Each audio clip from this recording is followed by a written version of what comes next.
classroom context.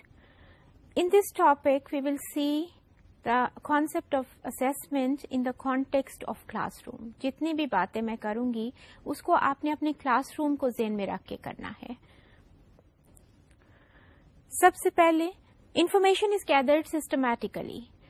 It is a systematic process. For instance, आप देखें आपका क्लास होती है, आपके टीचर आपको पढ़ाते हैं, then you are given an assignment, you have a quiz, you have a midterm, you have a final term.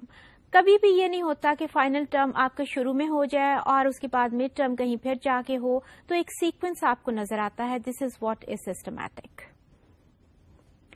Then information is gathered from different sources. आपकी असेसमेंट डिफरेंट तरीके से हो रही होती है.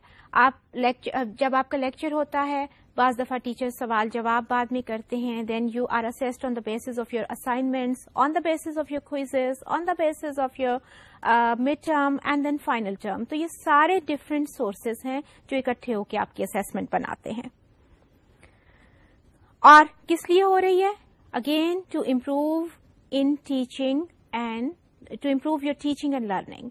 आपकी लर्निंग भी इम्प्रूव होती है, टीचर की टीचिंग भी इम्प्रूव होती है. जो भी असेसमेंट के रिजल्ट्स आते हैं वो अप्लाई होते हैं इस सोचने के ऊपर कि कहाँ क्या रह गया है, उसको हम बेहतर करें.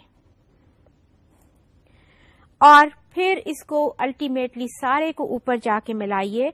पीछे से जो सिस्टमैटिक प्रोसेस शुरू हुआ था, इंफॉर्मेशन गैदर हुई थी डिफरेंट रिसोर्सेज से, आपकी टीचिंग लर्निंग इम्प्रूव हुई थी, और ऊपर जाके फिर ये कहीं जाके कहाँ कनेक्ट हो रही है?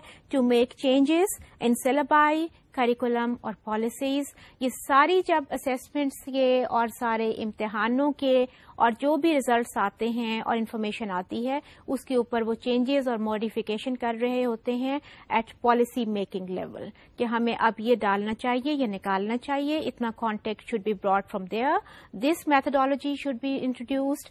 So this is all about classroom context and assessment.